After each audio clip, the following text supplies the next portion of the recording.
I have my tracing paper.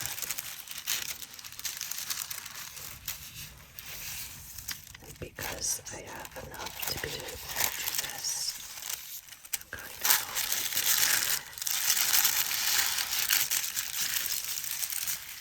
it just to prevent it from moving too much while I'm drawing.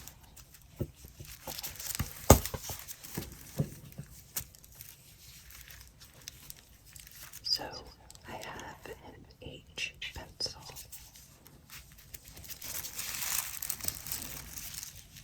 If you do have a light board, it does make tracing much easier. But I figured this was small enough and maybe difficult being as it's in a book, just to have it sitting on a light table.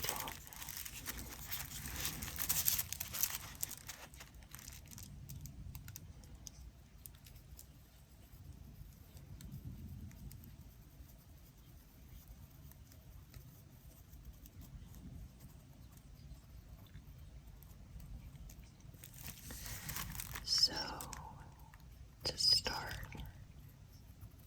you just do the very bare minimum of what needs to be traced.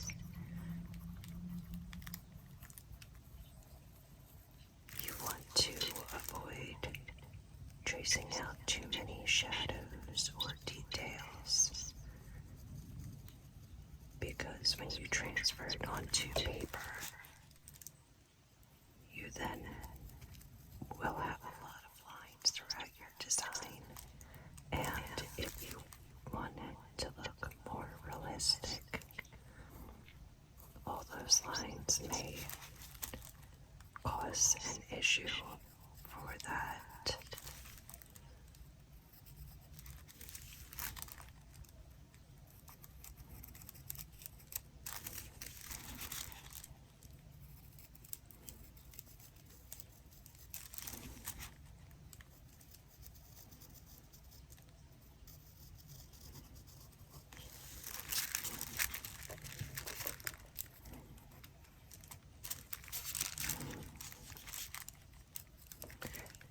Without a light table, sometimes it can get a little difficult to see. But sometimes if you just move the paper slightly, that does help.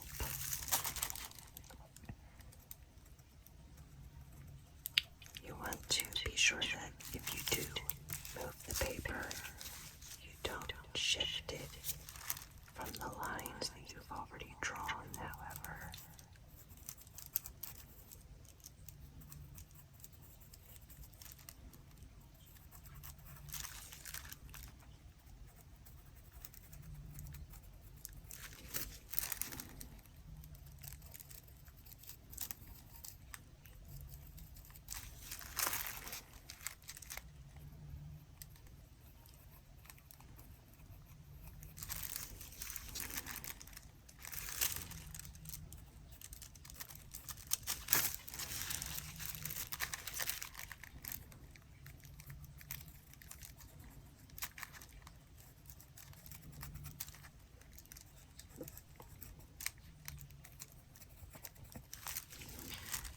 Recording this video has actually been a big benefit to me because I have a tendency of leaning in to get as close as I can to my work, and that does cause for a lot of back and neck issues after long drawing sessions. So, because the way I have my workstation set up right now, I have to sit upright, which is good.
works with just your basic number 2 pencil.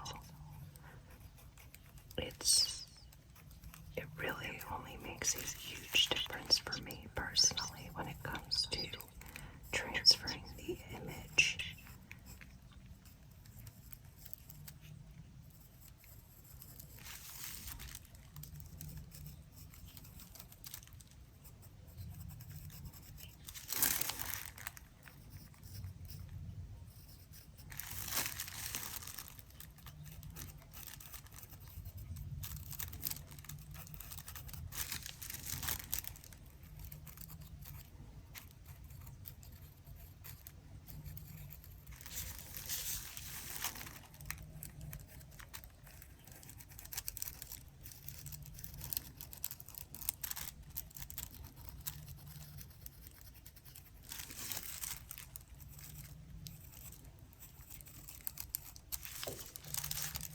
Okay, so I have my basic tracing done.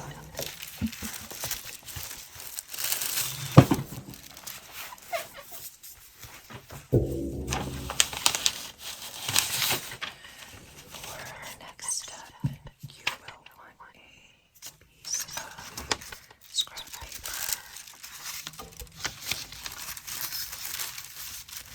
So the next step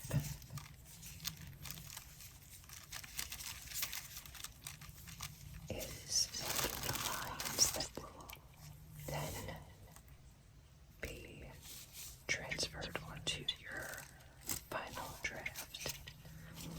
So here I have an 8B pencil.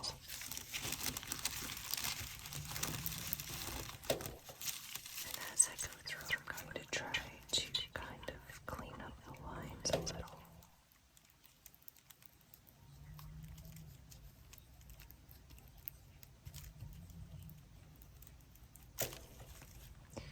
You can see already that the line is darker. That's the difference with the art pencils.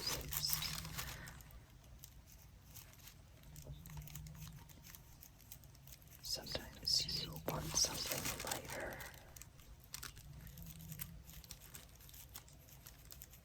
For a softer look. But this is more of not exactly charcoal, but closer to charcoal than just a regular standard pencil.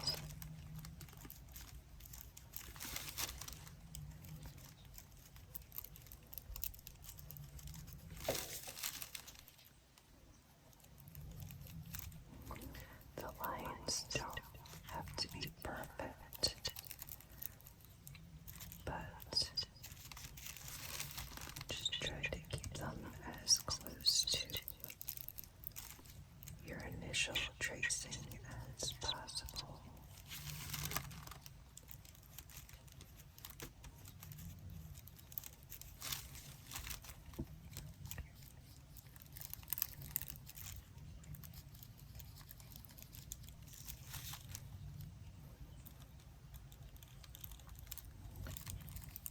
I'm not sure if you're able to hear the wind in the background, but the weather where I live has been very, very cold, very snowy.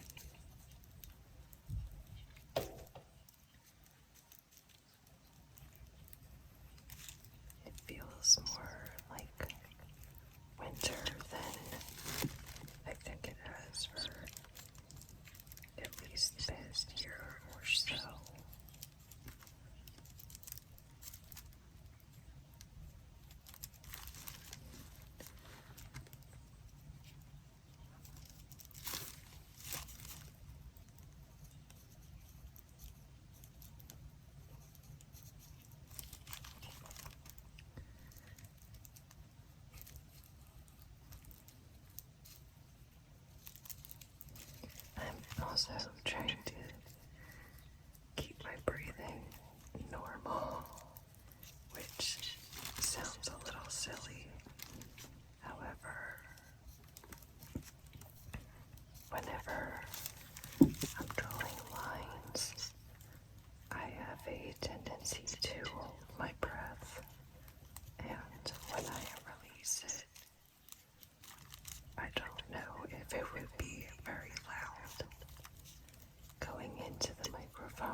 actually sitting here trying to tell myself to breathe in, breathe out.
Okay. Now that we have this darker outline traced onto the back, we're going to do the final transfer for our good copy. You can see this was my initial drawing. What happens is, as you draw and apply pressure, the lead transfers onto whatever is beneath what you're working on, which is why if you're using pencil in a new book and you write on both sides of the page, sometimes it can get a little hard to read. You'll see marks that just kind of show up on the prior pages.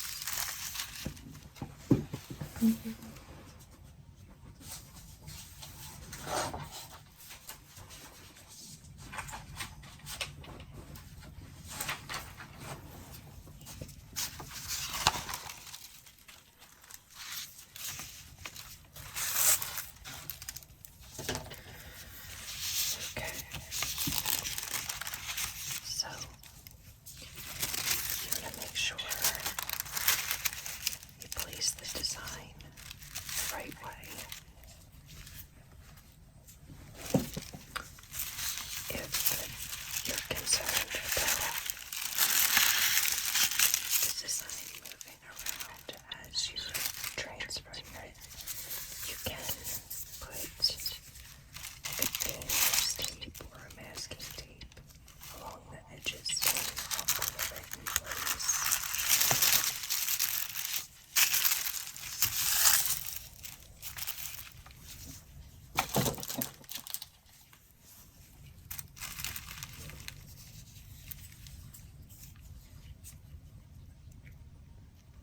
So I'm going back to my H pencil now. So the part about this that can get a little tricky is being sure that you trace the entire image. I find it easiest to work from the bottom up or vice versa, going section to section just to make sure that I have traced everything. Another option is to use some sort of pen or like a fine tip Sharpie. That would work, but just for the time being, I'm going to use this pencil.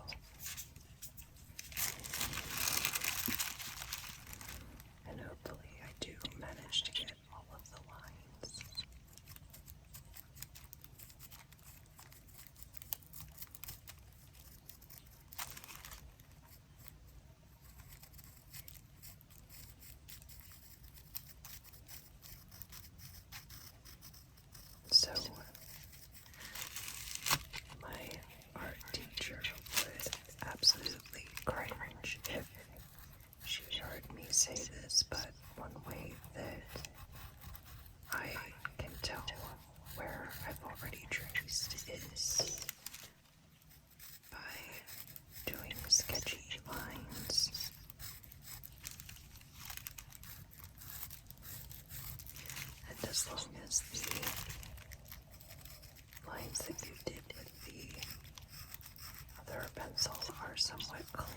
it's not really a huge issue.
As you can see, this part does tend to go much quicker.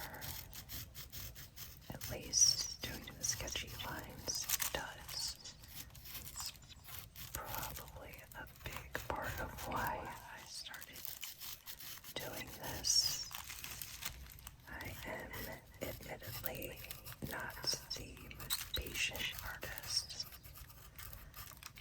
So if there's a shortcut to be had, I have a terrible habit of taking it.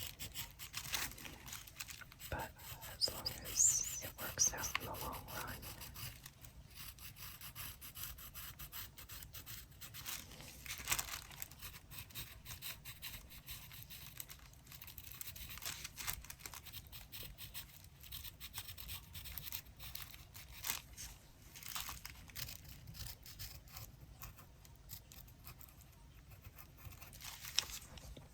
So before I totally remove this, I'm going to take a quick peek underneath.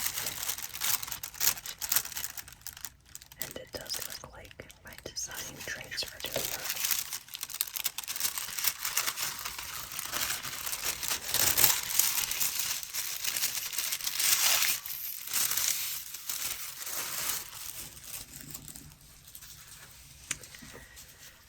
So,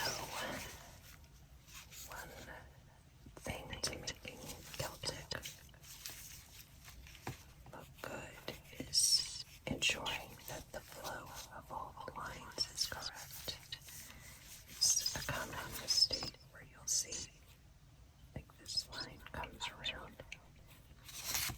If you imagine that this wasn't here, you want that to connect. So all of your lines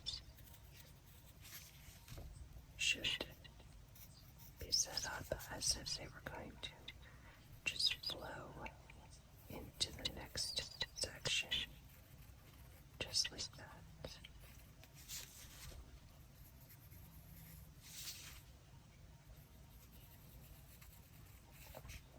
I've seen Celtic many times where, and it stands out to me because this is something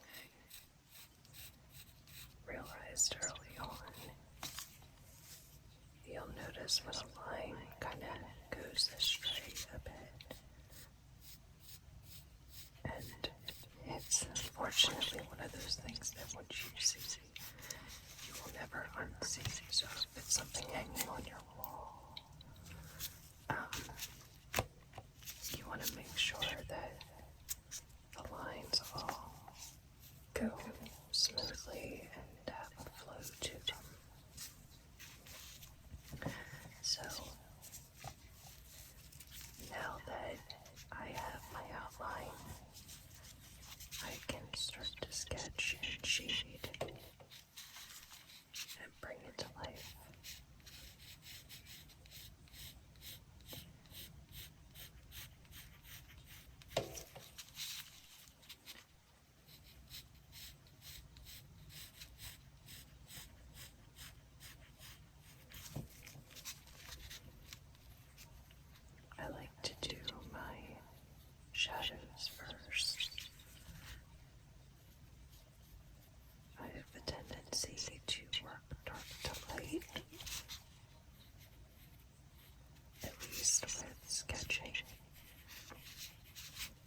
shading behind it. So this is okay. That kind of rubbed over to the area outside of my outline.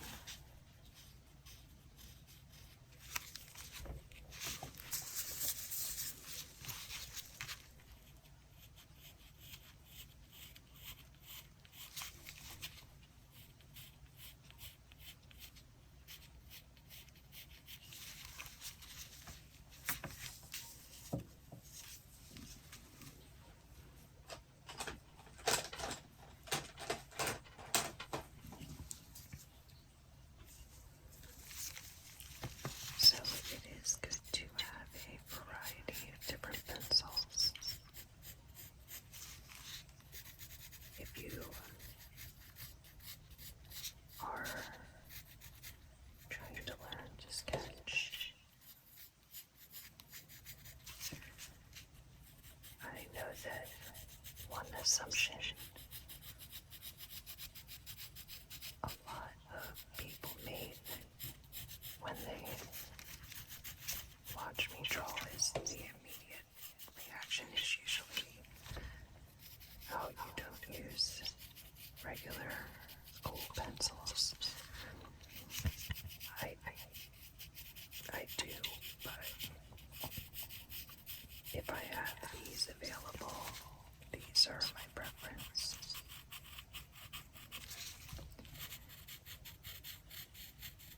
I find that you can get a lot more depth with these.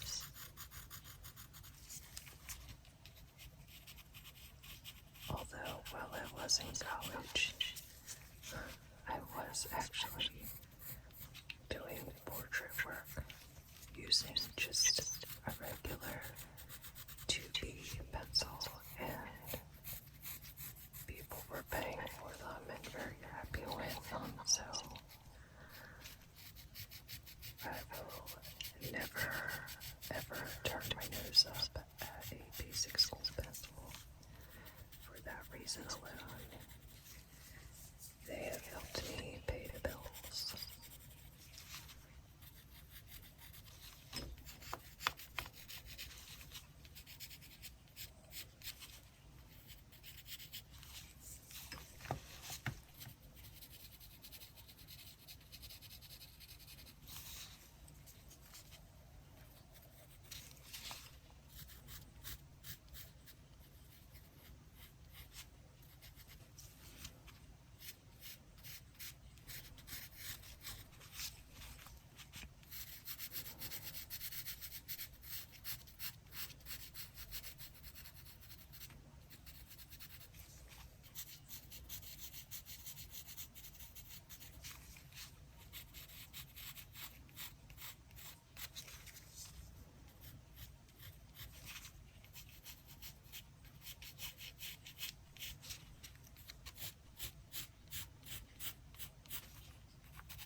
So, this is another habit of mine that they don't exactly teach in art school.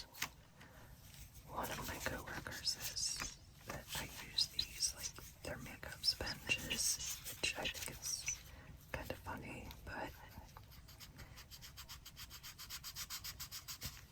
they help to get nice, smooth mid-tones in your artwork, and are good for areas where you don't want to accidentally overshade.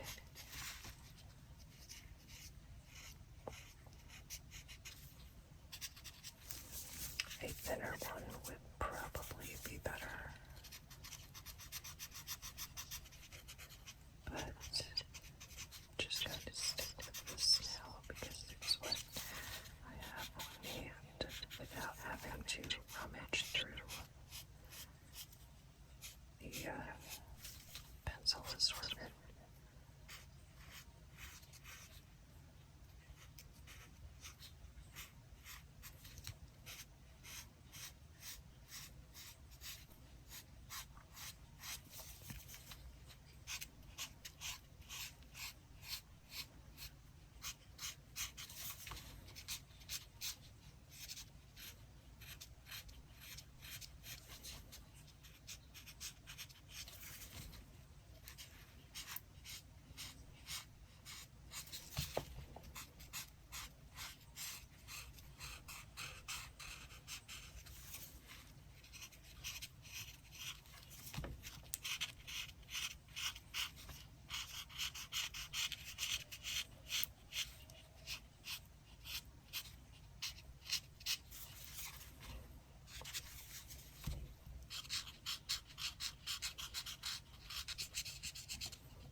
person wearing a white gown holding a lantern.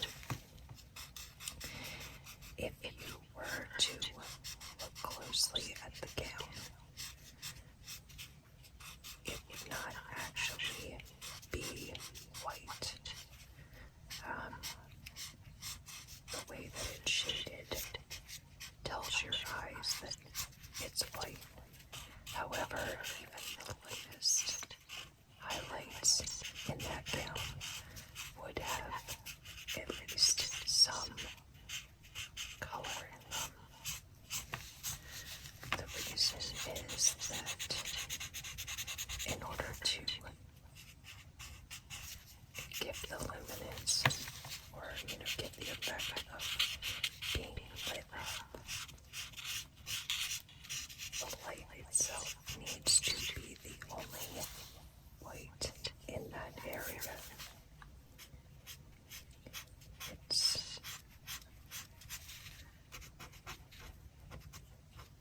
I don't know that I would call it an optical illusion, but in a sense it is.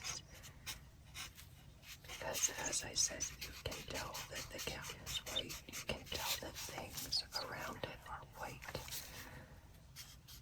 But looking closer at them, there might not actually be any white in that image unless it's a very vibrant reflection of light, like a highlight that the artist was trying to show.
makes me work.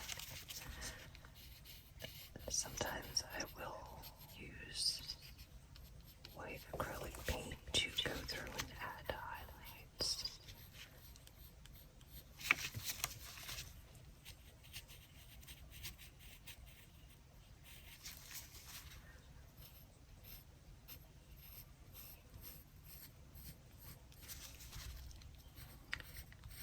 So I know that with art there are plenty of rules. People would tell you, in art school, the professors have a certain way that they want you to go through the work. And from my own experience, I learned to just do it their way for class. And if you have a way that works for you, then do that on your own time, but don't be afraid to use your method that works. That's why I will do things like adding acrylic paint to my sketches or pen. I'm sure a lot of artists would raise an eyebrow at that, but it's what works for me.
If anyone watching does do art, I'm curious to know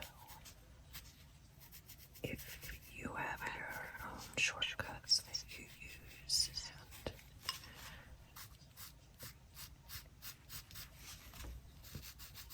and anything that maybe isn't exactly by the book, but a technique that you prefer, if you're okay with sharing, of course.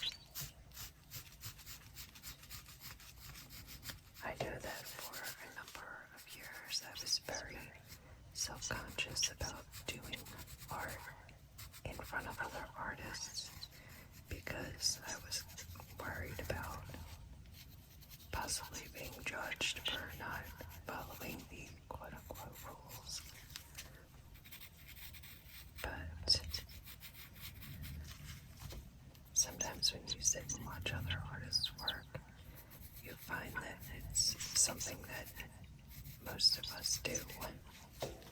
We have a method that works for us,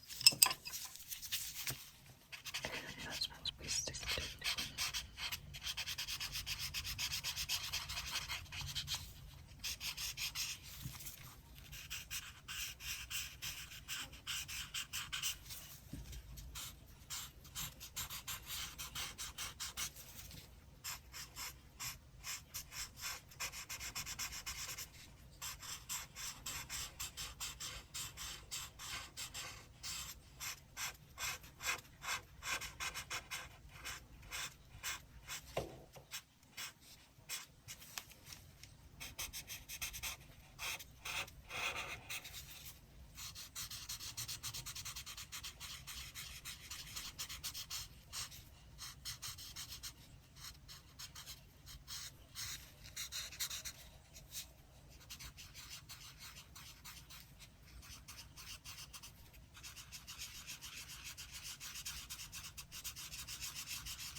look a little choppy otherwise.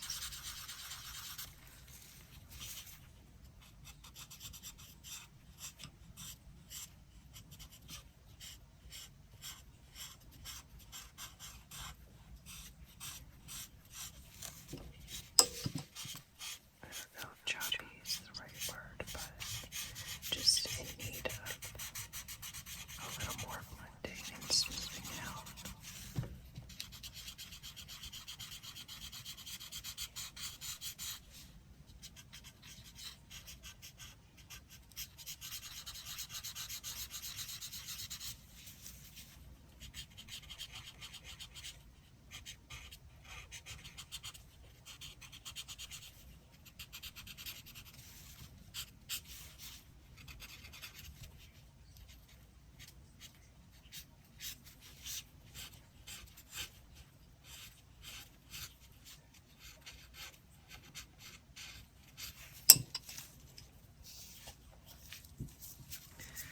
So, one last thing I'm going to do is just to try and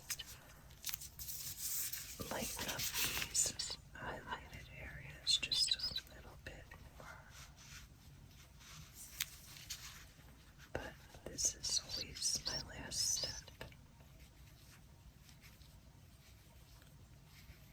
Sometimes when you're working over a piece, you may accidentally smudge the ink through a highlighted area. So I find that saving all these highlights until the very end helps to prevent that.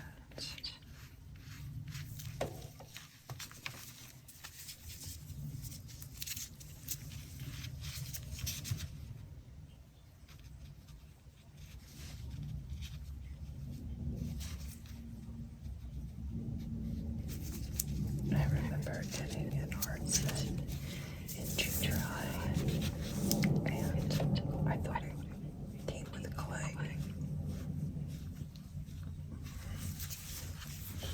It wasn't until my high school art class that I learned it's an eraser.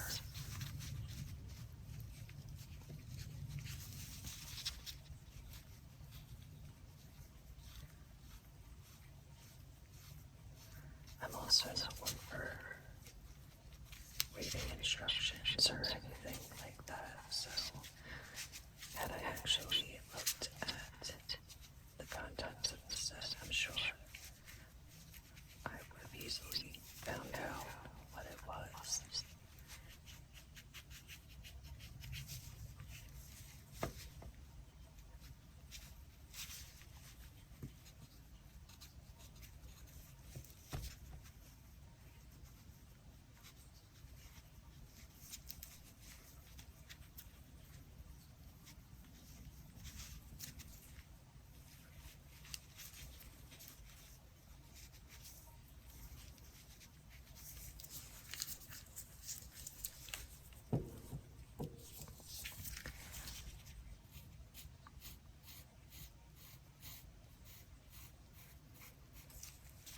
Because the eraser went over the edge, and I bet I just want to clean up those edges.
wanted to, one thing you could do is just kind of blend it around the outside a little bit more,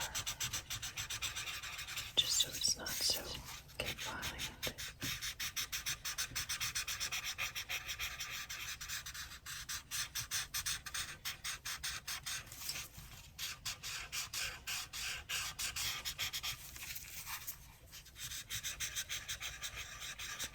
Even a very light shading will make a difference in the overall appearance of it, which is why I'm using the blending tool for this outer part. Heavier pressure for the darker areas, and then as I move towards the outside, less pressure.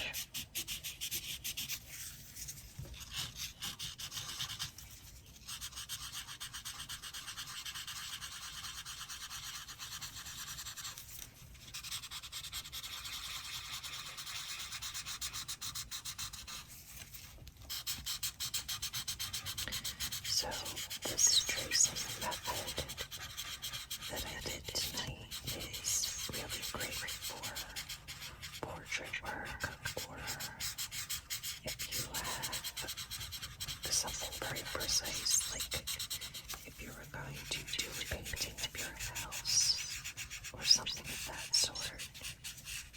It's good for getting a pretty accurate outline. The only issue would be is that you, when doing this, you are limited to the size of the original image. If you have access to a scanner and printer, of course, that does help, but for just this method, it does wind up being the size of the original.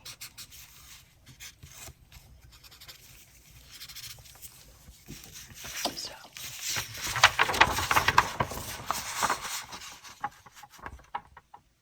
here is the completed sketch.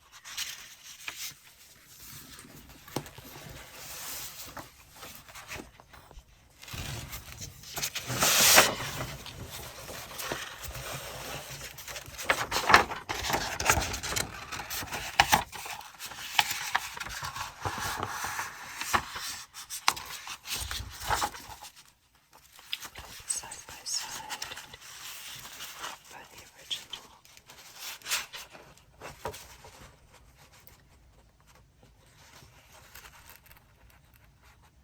So I hope that this might have been some help to some viewers, and I do appreciate you watching and liking the video, and I hope you have a wonderful evening.